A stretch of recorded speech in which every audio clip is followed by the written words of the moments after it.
Yeah, we're good. Cool. Alrighty. Howdy, everybody. Welcome back. This is the Graphite Lab Friday stream. We're talking about our hot upcoming game, Mr. Run and Jump, coming out next Tuesday. That's July 25th. Mr. Run and Jump next Tuesday. Holy smokes, that's coming up. It's Yeah. like, it's not even worth saying next anymore. It's just Tuesday. It's 72 hours practically. Like it's so close. I don't even say that to me. It's so close. I'm not gonna sleep tonight now that you said that. But it's the worst. Like because it's coming up in days, and there's no shortage of things that we could be doing. Right? We could be running through the streets with a billboard holding it up. Download Mr. Run and Jump, but it's like, you know, sooner or later, John, you just got to let it come. You just got to let it come. You got to rest and trust that we've made an amazing game that is worth sharing. Yeah. I'm right there with you. In fact, I know we have created an amazing game. I love playing it. Good. While we were working on it, I would say this to the team, but like we'd be working on it. I'd get through a whole week of here's a 70-hour week I pulled, and at the end of it, I would still be like, I could stand to play another round of Run and Jump. Like, that's right. Yeah, there's a stream topic, John. We should go through your time logs first God. while working on Mr. Run and Jump. Man, yeah. But anyway, I don't know if we introduced ourselves. I'm John Mikula, what the hell's my title? Game director of Mr. Run and Jump, precision platformer, out July 25th next week. Check it out. I'm here with Matt Raithel. Matt, why don't you introduce yourself? Hello, everybody. If it's your first time joining, I am Matt Raithel. I am the studio director and owner of Graphite Lab, and I was the executive producer on Mr. Run and Jump, which means really I'm just trying to make an amazing game come to life by getting good people in good positions, connecting with good partners like Atari, and trying to then get out of the way and let good people make good games. So yeah, game's coming out soon. Excited. Hey, LPK 425, what is up? Thanks for joining the stream yet again. It's good to see you. But yeah, that's me and John. I watching clips and videos of Mr. Run and Jump. I've been sharing it a lot with friends and talking about it. And I speak with a lot of pride about the game, just because this is one where this isn't a game that we just all of a sudden said we're going to make one day. This is kind of a long story of, going all the way back to that original game, and then right place, right time, connecting with Atari. Like, I think a lot of people think, oh, they had a game and, they made something for Atari and tried to pull this off. That's not the case, right? Like, you were working on this in 2015? Mm-hmm. Like, I think we were working on Hype Jump around that time. So this was before I even knew that, or ever had any connections with Atari. So this is some real serendipity coming together, and it's an exciting story for sure. It's been a long time coming, kind of on a lot of fronts, Yeah, Mm-hmm. Like Run and Jump started as a side project that I was doing outside of Graphite, and then that was a long process, and then I brought it to Graphite Lab, and you brought it to Atari, and then there was kind of that whole process, and then the development of the game itself, and now we're kind of at the end of I guess the whole thing, almost like a 10-year journey on some level. Absolutely false. This is the beginning, John. You're right. This is like the beginning. Timeless... playing like a huge RPG, and you're like, surely this has got to be over now. And nope. It turns out this is just the second quest. Yeah, it's just the intro level. It's just what's like the first area of The Witcher 3? Yeah, right. You're in stalling something. I don't know. Don't ask me anything in Witcher. It's been so long. But you haven't even been to Novigrad yet. That's the one. You haven't even met the Bloody Baron. You got all this game. Who is it? I said pre-Bloody Baron. Yeah. Yeah, sure. we're definitely pre-Bloody Baron. So I guess like we're saying, we're at the end of this long road. We thought it'd be fun to kind of take a look back, go back, not to the very beginning, I guess, because we said the very beginning was 2015, but we're gonna go back to around 2019 or so, and then kind of step through it from there. But we are here. We are looking at well, we have it pulled up right here. We have the game design document that I wrote for Mr. Run and Jump, the modern version, which for a long time was called Mr. Run and Jump Neo. So we were going to leave the classic, the 2600 special edition cartridge was going to be Mr. Run and Jump, and then this is going to be Mr. Run and Jump Neo, like new, Mr. Run and Jump. But we wound up, both games wind up being called the same thing for reasons I won't quite get into. But Fair. I thought it'd be fun to kind of take a look at this and look back and kind of see, point out, we're going to look at this and then we're going to, I have a couple builds I dug up from our repo. I have like one of our earliest like playable builds, right? Like, Okay. This was maybe like, I want to say this was like 6 weeks in or something like that. Like it was really early. Is this the dot build? Like just the straight dot and like gray dot build or whatever? This. Yeah, Well, 6 weeks. Not quite. There is a. Okay. Well, you'll see what it is. I'll see. Okay. All right. Stick around in the stream. Here, follow the stream and watch the whole thing, and you too will see what I'm hinting at. How's Very that good. for, I guess, promotion or Good promotion. watch time? That's the way. So we have that build, and then I dug up one more. It was our vertical slice. Which I don't know if you remember playing that, but Yeah, sure. and that one's really fascinating to look at because it looks similar to what we have now, but it is very different in a lot of ways. Yeah. And then hopefully there'll be some time at the end of this. We'll just turn on the real deal game and we'll. Excuse me, sorry. We'll just play. We'll do some speed runs. We'll just get some. We'll see the whole thing. We'll see very start to kind of the very end. What you'll be playing on Tuesday, July 25th, when Mr. Run and Jump comes out. Oh yeah. But yeah, let's get into it. So, and we've talked about like showing kind of these behind the scenes stuff as like, because this is stuff that I like to see. I always love when a design document like surfaces for something I've played a bunch. For sure. I remember way back there was like a like Amnesia, the Dark Descent had a game design I want to say it was I forget where I found their game design document, but that game had like a weird like bow and arrow weapon in it, and Sure. it was all about like crafting like unique ammo for it and stuff like that. And I mean it's just kind of it's fun and interesting to see where that stuff kind of comes from. So we're gonna take a look and you'll see kind of, I guess, the level of professionalism, I guess, that goes into some of these documents, which are not always, a ton of crazy bells and whistles. You're going to see a lot of like my programmer art as I try to mock up kind of just, loose ideas and things like that. But Sure.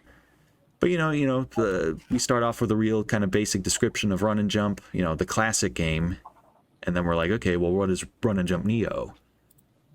So we have Mr. Run and Jump Neo is a pseudo sequel to Mr. Run and Jump that features improved gameplay and amped up visual style. Unlike the original, Neo is a modern game that runs on modern platforms and no longer needs to compromise with the limited 2600 hardware. It's a weird sentence I wrote. It's as if we're reimagining a long-lost 2600 game from the 80s. The spirit and charm of the original must be maintained while improving the content according to contemporary standards. I feel like we did that. It feels For sure. feels about right. Well, and this one's kind of interesting as far as game design documents go, because we're explaining a little bit more strategy than like, say, we do a lot of contract work at Graphite. We don't do as much of it anymore, but we had.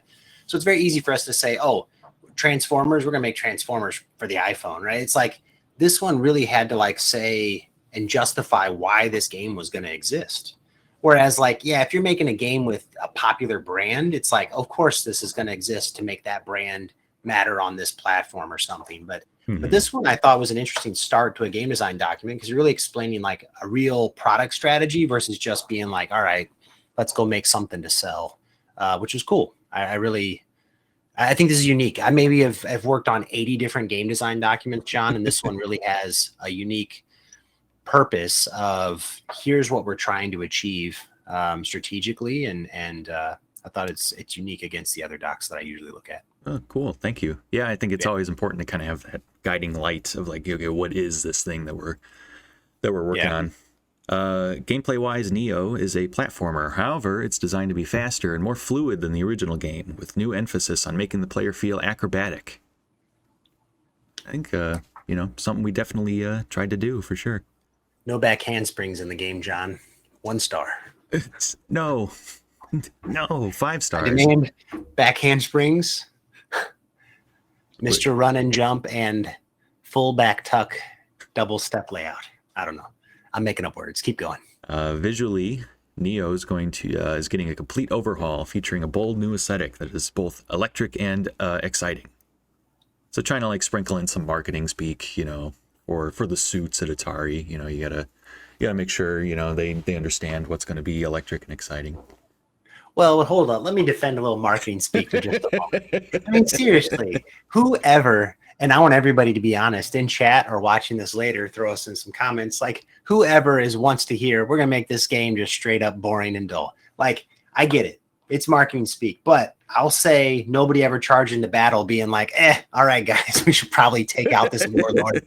I don't know. Do you guys want to take out the warlord? Like, you have to commit to that.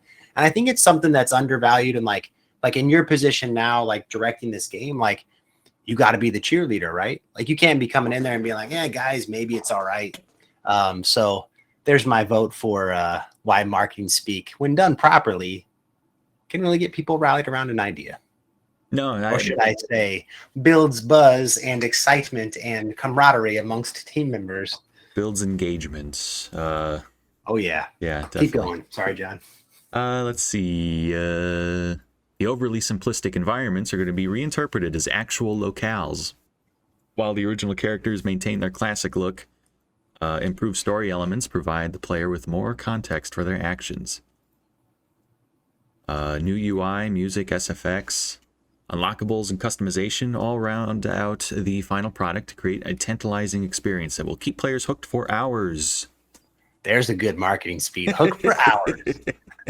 Tantalizing. So when you were making 2600, John, and you're like, oh, here's Orange World, did you ever think like then that like, okay, the Orange World is meant to be some kind of like deserty thing, or was it just blocks back then? Like blocks are blocks. It really was just blocks.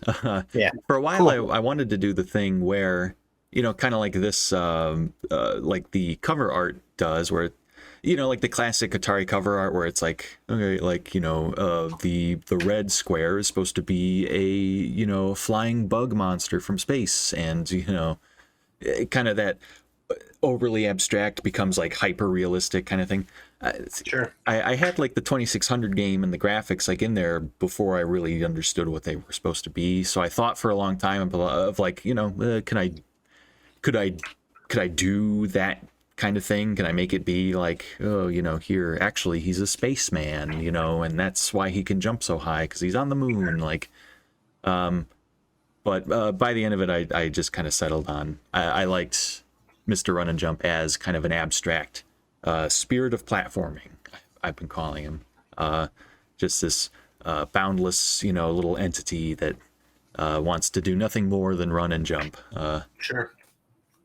So yeah, the worlds were never really anything until we started doing this, and we're like, okay, and we'll get into, we kind of have a, well, I don't know, because we haven't really showed off. I guess the trailer shows off the other worlds, because we list kind of what they are, or at least what they were in this document. So there might be some light spoilers coming up, but well, tread carefully. Yeah. We're not going to go into this too deeply. I just kind of want to, I was flipping through this the other day, and I was just looking at stuff. I'm like, oh yeah, this is kind of interesting. Like, see what stayed around and what kind of changed. Sure. Intro is largely the same. I think, the player finds themselves in a scene that emulates as closely as possible the look and feel of original Run and Jump. Player controls Run and Jump in his classic form. They're given a few seconds to jump and explore. After navigating through 3 to 4 scenes, player encounters Leap, the dog. Leap barks a couple times, grabbing the player's attention, then runs further into the level. So there's a little more of a, like, Leap played like a a more attention grabbing kind of. He would show up a little more in that intro, rather than Yeah. you just get to the screen with like the crack in reality and Leap is there.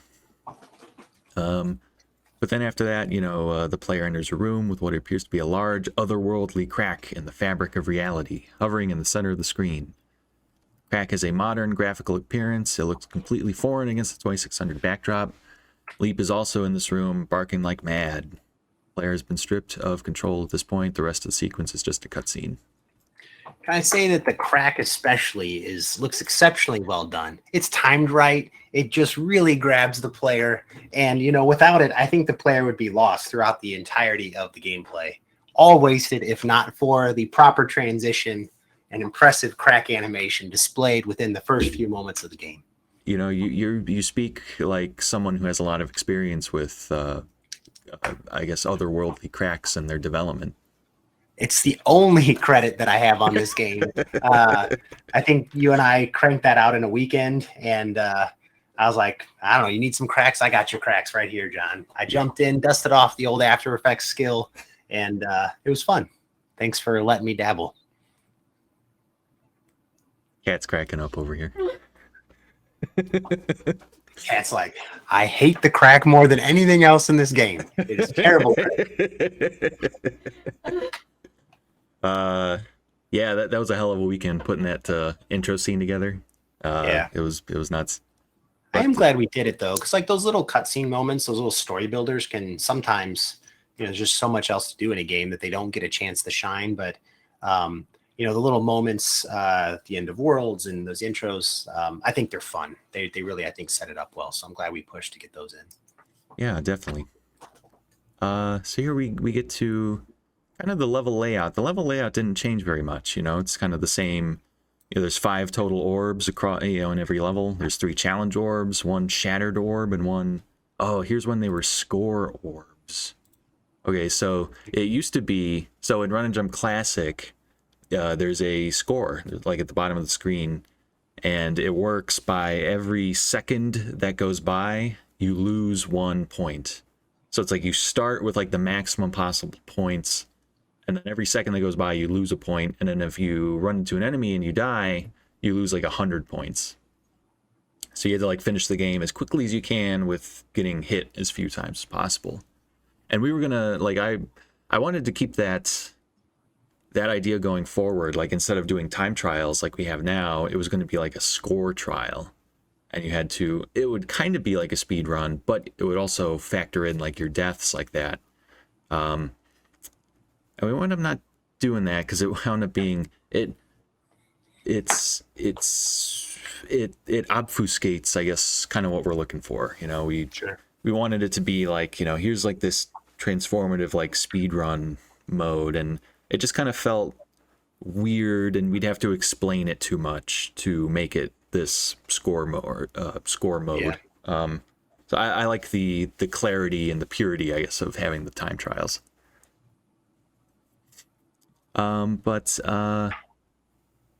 Okay, but then we go on to say time orbs here, so that must be a typo. I remember we had score orbs in here, and then I changed them to time orbs. Yeah, whatever. Here's a nice online leaderboard should be added pending additional time/budget. Which, unfortunately, time and budget is always kind of the big thing, so no online leaderboards, only local leaderboards, but those are fun too. I think they are, and like I think this is one where probably in a deeper like dev discussion with like a lot of other developers, I think there'd be some understanding there of just like how these leaderboards have to get stored and what tools are required. And we pushed every single available hour into just that core gameplay. So and I don't think it's silly to say, I'd love to put a sequel to this game and to build upon it. So there's definitely some room to grow in terms of adding some of those features in a future release. Yeah, definitely. Yeah. Hey, nothing says we can't patch that in there if it's right. If it's like a big hit, Sure. So go buy it, and we'll add leaderboards. I promise. Here we go. We get into worlds. So maybe spoilers. Maybe if you don't want to see what the worlds are themed after, here, you know what, we'll just there. Now they're gone. If you saw it, that was on you, but we won't get into it. But you know, so in a lot of game design docs, you know, you just kind of have to pull from, you know, if you don't have like the like concept art or anything available, you just kind of got to pull like, you know, hey, we're gonna do a world map. It's gonna look kind of like the one from Mario Brothers. So you'll see some of this stuff kind of sprinkled in here. I'm just like, here, it's this thing from this game and this thing from this other. Just trying to like, you know, clear up the understanding, you know, for people on the team and everything. Yeah, I'd like to add to that, like we at Graphite Lab use these design documents as like communication tools. So really it's about whatever gets the communication across quickly. Sometimes it's a spreadsheet, sometimes it's a quick reference, sometimes it's a video or a recorded Zoom call or whatever else. 20 years ago when I started making games, we were pretty precious about our design documents, kind of treated them as like works of art. And you know, it's an important role, a designer, and an important task. But I think present day, we at Graphite just use it as a communication device. So whatever gets the communication and the idea out of your head and into the team's head the fastest and most reliably, man, that's the win, right? So there's no point in you writing 2,000 words about how a map should work if it's like, hey, Mario 3 map plus, you know, with some evolution, you know. Yeah. In my opinion. I mean, that's kind of my philosophy on it. I think so too. So yeah, that, I mean, not throwing shade at anybody, but I'll say like this thing is like 54 pages. So I think people, in my experience, people read a game design doc once, you know, at the very beginning, and then you can go and you can update it and you can make changes to it, but there's no guarantee that people will keep up to date on it unless there's like confusion and stuff like that. But and they have to or look up reference or whatever. But it is nice to have one. And I'll say also for any of you that are watching this, if you work in the industry or, you know, you do, you know, client work or contract development or anything like that, having these tightly pinned and constantly updated for, you know, clients' purposes and such might be necessary from time to time. But just kind of where we're at with this one, it was, let's get everybody started off on the right foot. And then the design takes kind of this organic shape as we're building out the game. And a little bit more of an agile process, but yeah, it's true. And I want to say, like, when we reference like other games too, like it is, as you're talking about communication tools, like that's, you know, definitely like, like especially for like programmers and artists, like to be able to get in and just see, because like, you know, imagine like describing in words like the Super Mario map. Yeah, it's, you know, pointless. You could say like, I shouldn't say it's pointless, but yeah, it's an abstract version of the world that features a grid of interconnected nodes, and there, you know, it's like, okay, well, no one can picture that, right? Or, you know, well, worse yet, John, nodes in your mind could be something very different than nodes in my mind. Exactly. And, you know, you've played other games that have cooler nodes over here, and I've played different games that have these nodes. And then you and I go to build the thing, and I make art that doesn't fit your programming, and it can be a disaster. Yeah, definitely. So, yeah, visual aids definitely for the win. For sure. Let's see. We talk about void levels, which we've seen on these kind of, you know, these didn't really change very much. Last level every world is a special void level in which the player faces off against the game's primary antagonist, the void. Void levels are like a race. The tiles that make up a level's geometry are slowly being consumed by the void. That's kind of interesting. Like, I initially, like, you know, I pitched void levels to be like, because the level, is made up of like tiles, kind of like, you know, a lot of like sprite-based games do this, but you would see like the individual tiles like kind of shrinking in and, you know, getting consumed and like, you know, fading out of existence. And it wound up being kind of a technical challenge because of how Unity's built-in tile system works. So that was kind of something we discovered, you know, in the process of development. Is like, hey, we can get this done on time if we, you know, have the void be this black hole that is like in front of the tile and it's like moving over everything. Yeah. Let's see. Oh, here's another thing, like tutorials. Like we talk about tutorials baked into the level design as seamlessly as possible. The moment-to-moment action in a platformer is so kinetic that text-based tutorials don't really do them justice. Which is funny because at the end of the thing, the game has text-based tutorials in it now. So it has those, but they are optional, right? So Right. we very much approached it like, okay, like here's like, here's a simple like single jump, right? And then, okay, now here's that times two. Here's like a double jump, here's and using the geometry of the level to kind of shape Sure. with simple prompts, that we still have of like, hold L plus A to do a high jump and stuff like that. Yeah. Well, so this philosophy for me comes from a video from Miyamoto and Takeda talking about how they designed Mario's 1-1, which wasn't actually the very first level they designed in that original Mario game. They designed others and then came back to it and tweaked it and tuned it. But it's like, if you have no other guidance or, you couldn't read or do anything else, you should be able to get through the level. And I think we have that at our base. Like everything we designed was with that philosophy in play. But watch and learn and these other things come through to add a little bit of style and character to it also, right? So it's like, you're not just interacting with the machine, it's with these characters. So I think not just informationally, but really just to build out the world and the characters, they add a lot of value. I have no doubt that the game would succeed in an intuitive way, and it does succeed in an intuitive way, even, like how we initially envisioned it, even without those characters. So I think we got it going. I remember seeing a thing from Chris Hecker, who he was like a programmer on Spore, and then he went off to make a game called Spy Party.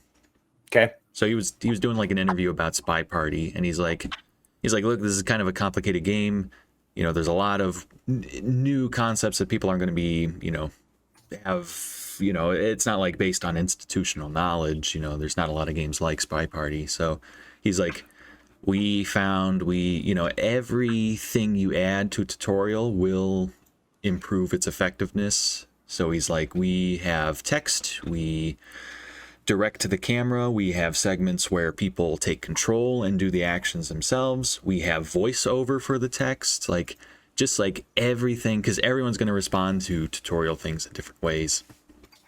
And that's kind of why as the game went on, we're like, let's, as we're evaluating like people, like how people get into the game and people's, how accessible the game is, people were like, let's get some extra text in there too.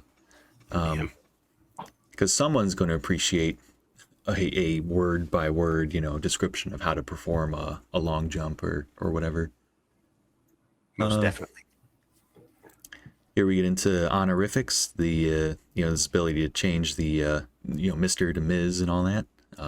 In there from the very start, that's a feature. We were doing we were talking about this in an interview context, and it's a feature I'm very proud of. I'm glad we got this in here.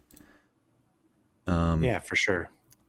Oh my gosh, why have we not tweeted this image 100 times? We really should.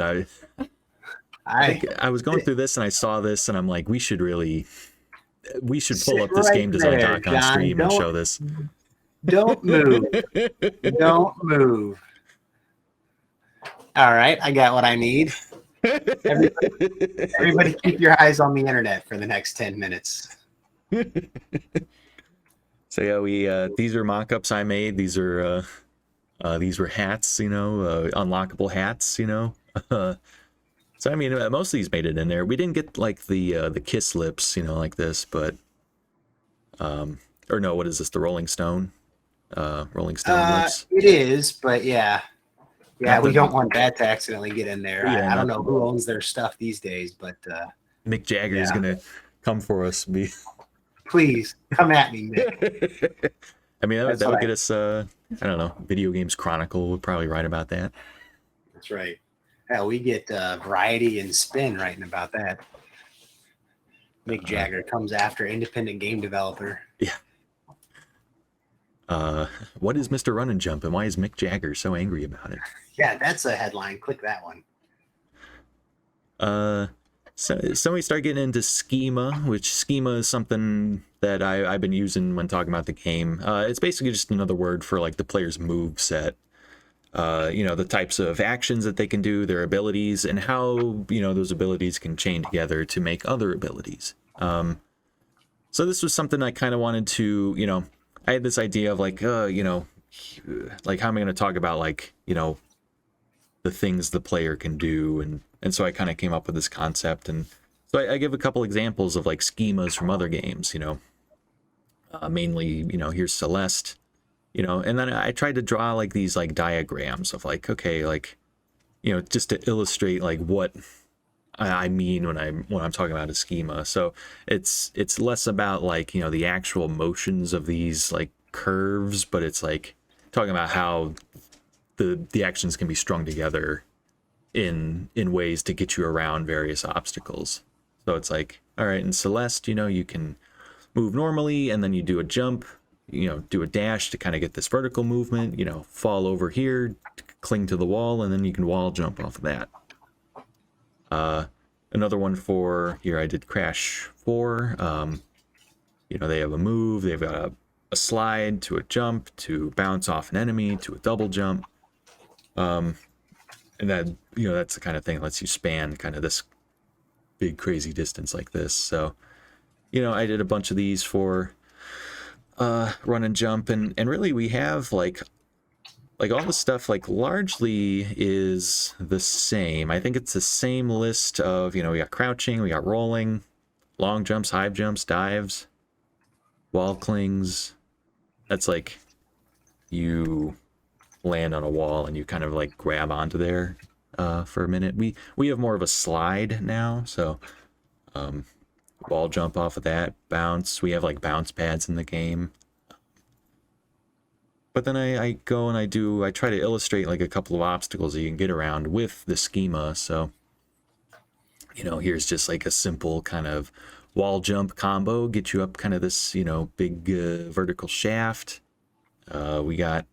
Here's kind of a big thing that did change was like, we thought double jumps could be used like multiple times, like several times, or like indefinitely, like as long as it was used to like chain off of like a wall jump or a dive or something like that, you could like keep stringing like double jumps onto stuff.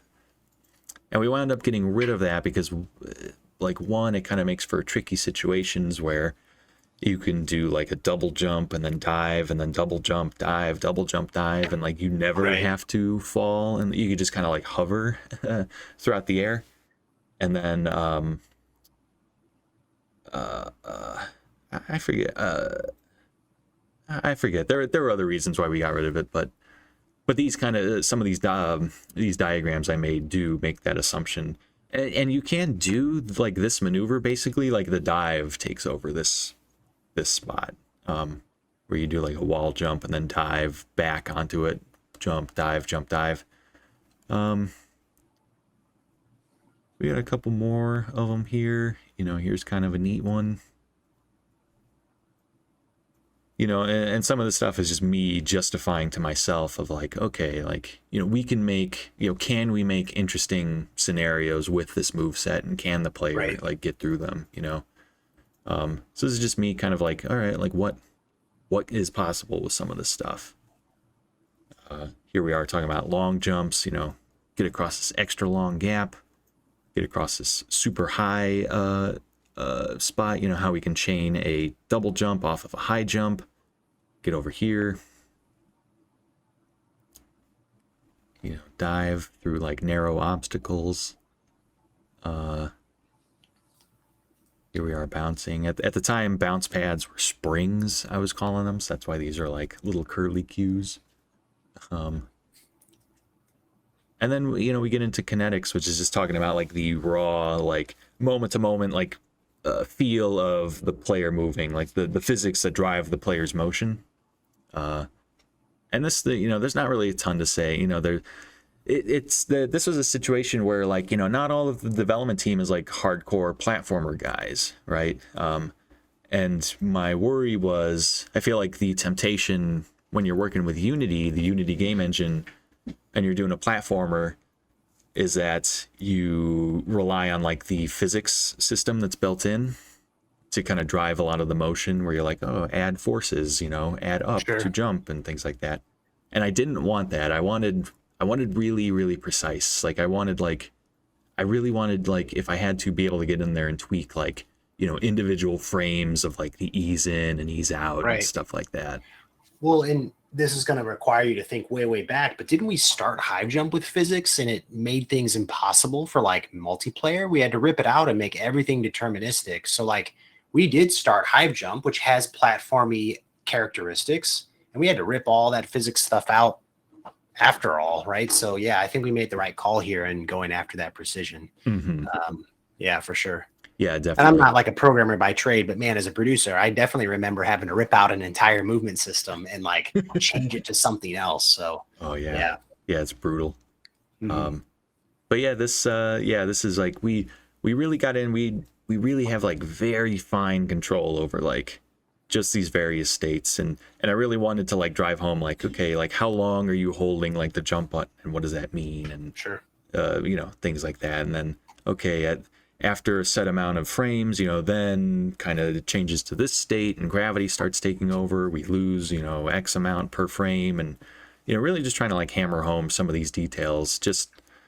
And it's at least important to give programmers something like this so that they understand what, I guess, the level of finesse they have to, incorporate into the system. How much room for, like how much do we care about, like, individual frames. And with the platformer, it turns out like quite a lot. So we don't have to dig into too much more of this, but here, this is kind of interesting. It's the player leeway systems. And really, I just ripped this.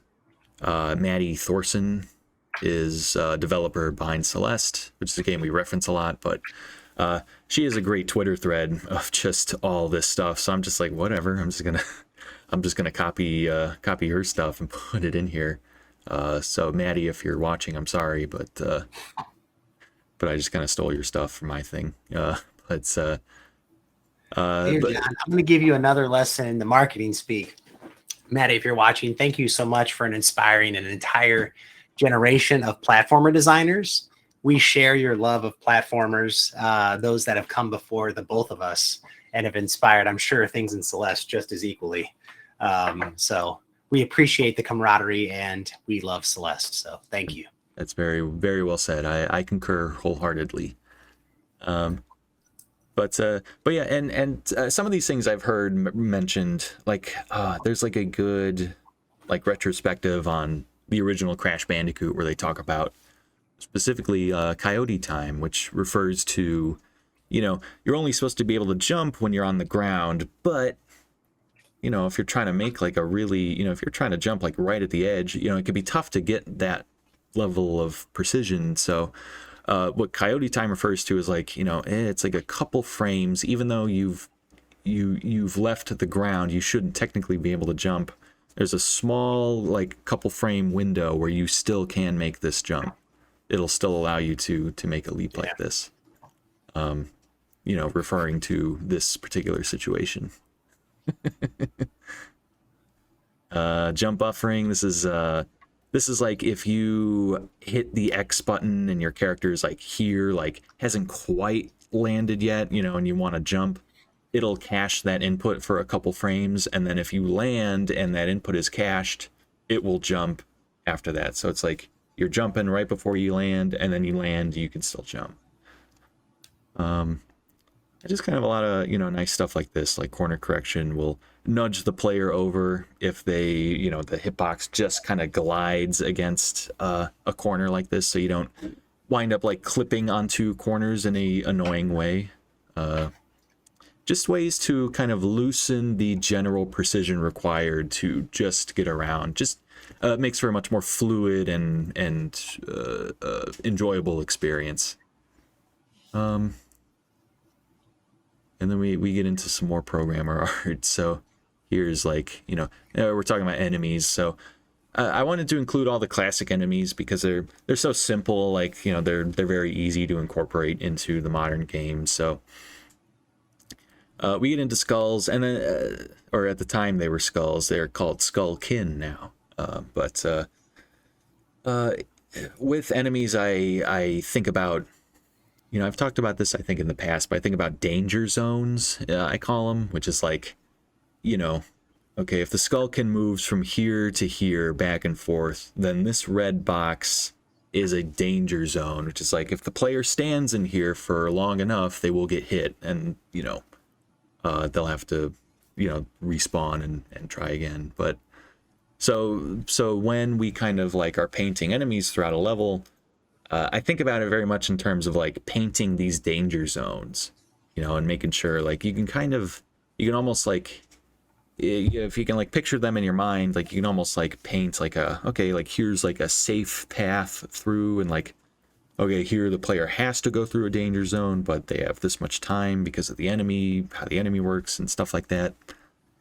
So as we go through some of these, you know, the red boxes, or just the red shading, is just the danger zone in general. And giving enemies different sizes and shapes of danger zones gives them, you know, different ways to fill the environment, you know, different ways to just create interesting shapes with your obstacles. We got, oh, here I can't refer to what these used to be called. Crushums, the Crushums. We talk about, here's like a trigger space. You know, Crushums are kind of interesting because they are like, you trigger them and they're supposed to like, it's forcing you to like stop or jump, or like it interrupts you in some way. So if you just keep moving forward, it'll fall and crush on you. But yeah, diamonds. Every time I saw that, it reminds me of the Simpsons episode where they talk about the shinning. And then Bart's like, "Don't you mean the shining?" And Willie's like, "Hush, boy, we're going to get sued." You want to get sued? I love that episode. Crushums. Pop-ups. So these are called bobs now, but they used to be called pop-ups. These guys just kind of go in and out, you know, filling kind of a danger zone in kind of different ways, and kind of a clockwork pattern. And then we get into kind of the new enemies that were introduced in the new modern version of Run and Jump. So we got bullfrogs, you know, which we talked about, like this particular, you know, like type of design is really hard to do on the 2600. So we put them into the modern game, and you know, having fun. So, you know, these pufferfish, they're called fills now, but you know, they're these guys that, you know, start small and then kind of fill in big, you know, like that, and then kind of pop in and out like that. And you know, this is just, you know, I guess I got lazy at some point. It's just like but really, I mean, what else can you do to illustrate that particular idea?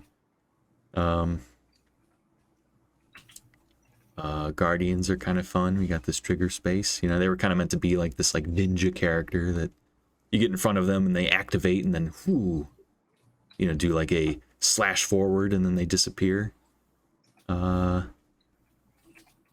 So, you know, we don't have to, you know, spoil all the fun surprises, right? But you know, then we get into kind of just, you know, how levels are built, how the camera works. We talk about level theming. So something we tried to do was like, you know, kind of as like fuel for kind of a level designer to, you know, I suggested like, hey, come up with just like a loose theme that you can build off of. Like, you know, that theme could be anything, like, you know, verticality. It could be lots of long jumps, dangerous falls, you know, spiky walls, you know, point of no, just whatever kind of word or phrase or idea that you can kind of take and encapsulate and use as like, okay, this theme is going to be all about dangerous mazes, you know, kind of.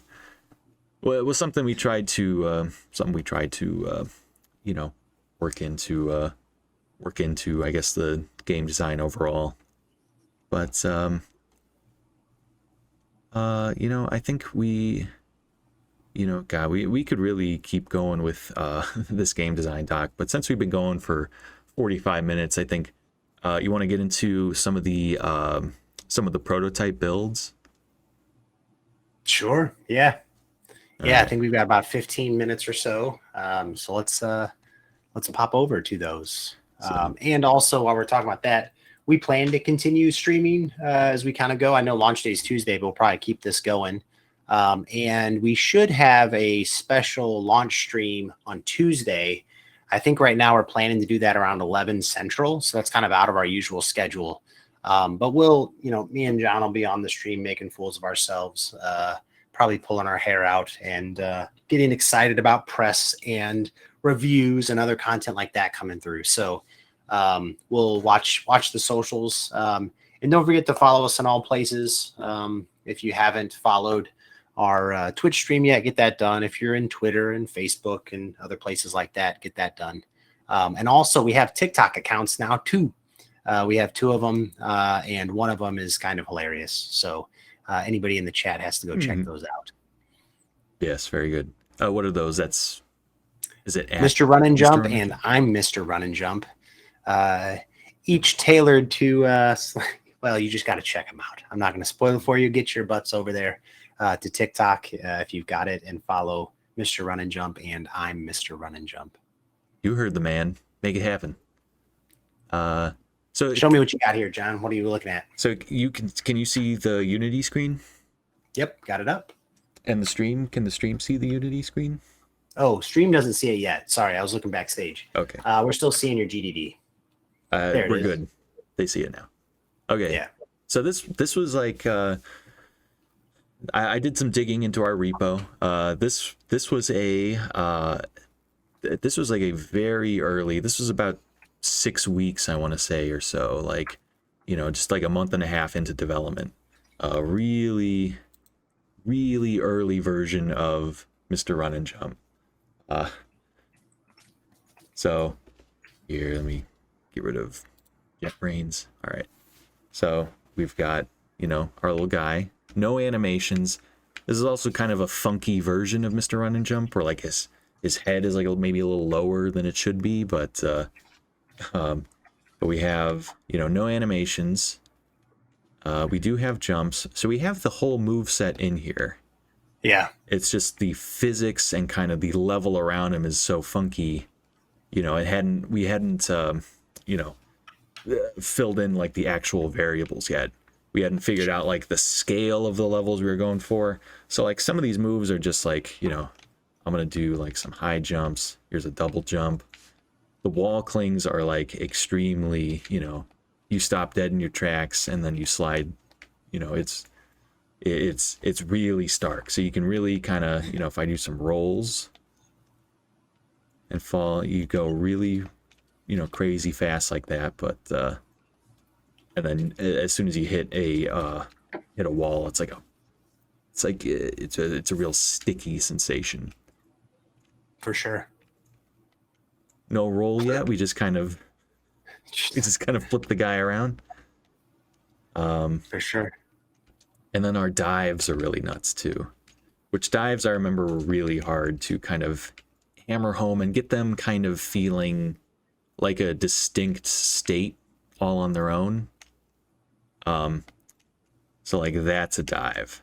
And it's like it goes way farther than it does, and also it doesn't quite feel like a nice snappy like burst of speed. Yeah. Oh geez. Yeah, I think I'm there's no getting back from that. That's here we'll just kind of we'll dink around here for another minute or two and just kind of see. But yeah, that's the thing is like, we're like playing around with tiles, just being like, okay, how much space like should a jump like take up? Yeah. Or even just like, not just the jump space, but like clearance, right? Like how, like getting into that little corridor there, if that's possible and designers are starting to build for that, to adjust an entire level that kind of snakes on top of itself to make more room for a jump later that's a massive undertaking. So I think, for anyone else, developing, games, these gray box prototypes I think are pretty critical. If you're ever doing this like contract development style, sometimes these are harder to present to clients just depending on your relationship, but it's something that Atari supported us in doing all along the way of, trusting that we were going to get to the beautiful end product and sharing builds like these without getting alarmed or worried. It really was working like with extended members of the team versus like trying to impress a client, which was nice to see. Mm-hmm. Yeah, for sure. So really kind of just rough, interesting stuff here. And something we kind of saw, talking about like the scale of levels is like, I didn't want to like have like a situation kind of like where it's like the player moves so far with these jumps that everything to have like a meaningful like jump or like a gap you have to jump over like is like way off screen and you have no way of seeing it. So it's those kind of things you kind of discover when you do these gray box prototypes. Yeah. Here, let's get out of this. Here, let's see if I can open the other one. Yes, this one. So that was one of the earliest builds, where we have a character moving around and running and jumping. But when we get into development, a big part is, a nice, is it really like a middle point, really? But we have a build usually called the vertical slice, which is when you have, like, here's the game and there's like one of everything, where it's like, okay, here's like one level with like an enemy and it's got all your moves, like, just like a kind of sampling platter of what the game is. From here on out, it's called charcuterie. There you go, the charcuterie build. Yeah, because that'll be fun to spell on all of our build notes. Yeah, no kidding. So here we are with the charcuterie build of Mr. Run and Jump. And so yeah, like here, like this face like survived the whole game, so we had this from the very beginning. And then we'll just kind of go through it. Something that's interesting about this one is, well, there's a couple things interesting, but one of which is like my hand is not touching anything. There's like a bug in this one where it's like he'll get stuck running to the right. So I kind of have to watch out for that. Oh, gotcha. The stream is not seeing the right thing. Oh, I got distracted also. Here, one sec.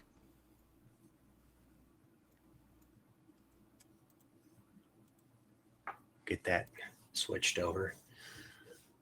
I do remember this build. I think this was one where I think we talked about this a couple of weeks ago, where we're talking about those foreground elements to really get some depth. And, some of these are a little bit more, they're placed tighter on like the actual level structure. So like those purple lines that you see are covered up by the flowers and stuff occasionally.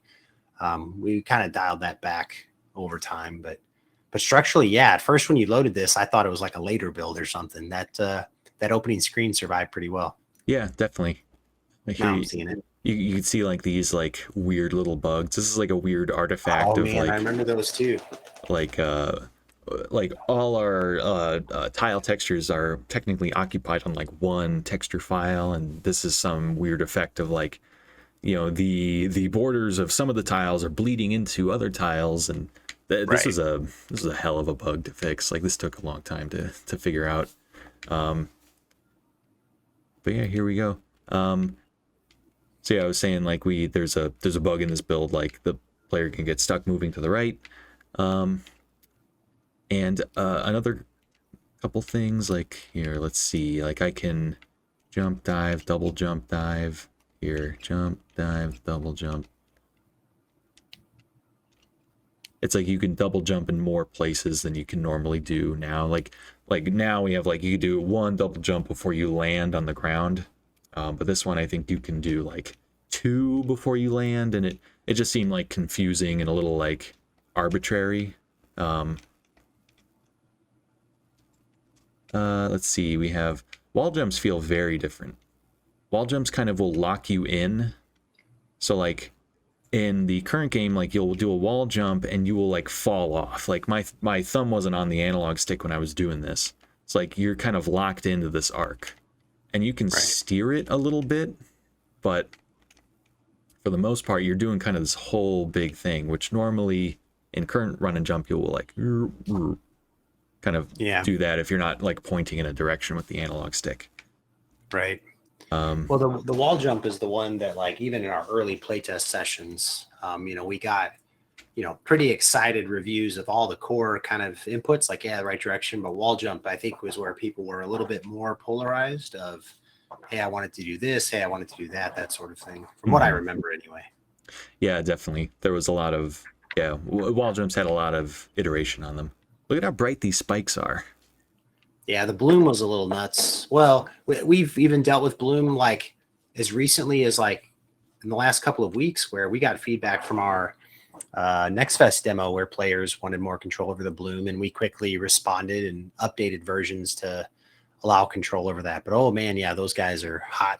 Yeah, these are like nuclear, spikes ready to blow. Don't touch them, John. Another kind of interesting thing is like you... Oh, I forgot that room. I remember this room. This one? Yeah. That first jump right there to do the... Well, I don't know what you just did right there, but no, it's a long jump and then just to move over. But I tried to jump and wall jump. Okay. I tried to wall jump from the long wall to the little wall and then dive back forever.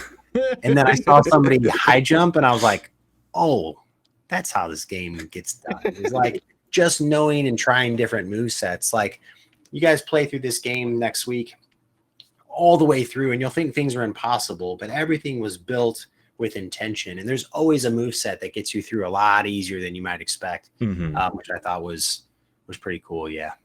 Yeah. I think a good piece of advice is like, if something seems weird, it probably is, there's probably something simpler that you're just maybe not thinking of. Cause like you doing, wall jumping to this and then diving. Oh man, I eat the spikes every time. Yeah, and all you have to do is just high jump. Yeah, but But something that's kind of interesting about this build is like you can, one, the high jump is way higher than it is right now. I do remember that. Yeah, I think for a long time I was like, well, why? Like, what's the point of a high jump if like a double jump will get you that high too? Yeah, and I think I settled on like, well, you do a high jump and then you can double jump off of that, right? So that becomes like your extra high, like kind of, evasive maneuver or whatever. But then you can't dive off of a high jump or a long jump like you can now. Right. So like I'm hitting the dive button, I can't do it. I have to combo it with a double jump, and then I could dive from a double jump. So it just, the rules behind your movement were just a little more arbitrary than they are now. And there's some logic to them, but we kind of loosened it up a little bit in order to just make it a little more accepting. Here's a weird looking skull, an early skullkin. They're a little smaller than they are now. They're all like one bright color. Their animations on the left-right ones were stuck. Like, so he was in like the squash and stretch state. So like that's why he's so thinned out. Like you see when he hits the wall, he actually goes down to more of a chunky state. That's the kind of things that if you're in development, you could fix that now. But like, there's so many of those little things that what needs to be done, and you kind of can clean them up towards the end. But yeah, those guys are a lot smaller than they are now. Yeah. And then the other funny thing about this build is if you die, you restart the whole level. Right. So I'm trying real hard to not. Whoa. And it's real hard with that bug that keeps me going to the right. Whoa. Yeah, that wall jump. No. Wow. John, that wall jump I could tell was throwing you quite a bit, like off that wall. Yeah, it's tricky. Well, we're getting pretty. We're actually getting to our time now. Has Kat been checking out raid targets? I don't know. Do we have a? I'm getting a thumbs up. We do have a raid Oh, we target. got a raid target. I really want to John, see if I can get to the end. Let's. You got all a right, let's couple see. extra minutes? You got like 2 I extra do. minutes? Yeah. No, we got him. We got him. We got him. While John's doing this run, everyone in the chat, thanks for hanging out. Don't forget to follow us on Twitch. Check us out on TikTok. Wishlist this game on Steam. We are on the store pages are live on Xbox, on PlayStation, on Epic. All of the other places that Mr. Run and Jump will be sold also has the store pages live, so you can wishlist there as well. We have pre-order bonuses on our console version, so if you want to throw us a pre-order support, you can save a few bucks in doing that as well. Yeah. Thanks for the support, everybody. Yes, definitely. Definitely. Check out Mr. Run and Jump, July 25th. It's next Tuesday. It's good. I'm telling you. It's a lot better than this. We made a lot better than this right here. But yeah, we kind of ran out of time talking about design doc, but no, it's good. You know, we're going to keep streaming. Again, I know that launch is going to be busy next week, but we will continue to stream. We've enjoyed kind of growing our Twitch presence here and seeing all of you join us each week. So John and I will continue. And looking forward to next week talking about how launch went and hopefully celebrating some good coverage and some good support for the game, some good reviews. And yeah, it's been fun sharing that with everybody. I believe it, John. You got it. I got to be almost there. Whoa. You got it. Here, we'll just play it safe. Slide down here. Here I will. Whoa! He gets it. Oh, he gets it, ladies and gentlemen. Hey, look at that. Go the flag. So before we had a portal, I think this is I think we reused this flag for our difficulty system, like the checkpoint flags. It might be this. Oh, maybe. Or at least it looks like this, but it looks a little nicer than this. But yeah, before we had portals and leap and all that stuff, we just had. Oh, I didn't even notice the leap was gone. Yeah. Oh, it's been a long time coming, John. So hopefully you get a little bit of rest, and yeah, things are going to get exciting on Tuesday. So should be fun. I'm looking forward to it for sure. Here we go. Alrighty, yeah. Thank you for everyone who's watching. I've been John Mikula, and yeah, let's. Do we have we got our raid picked out? Here we go. All right. Raid time.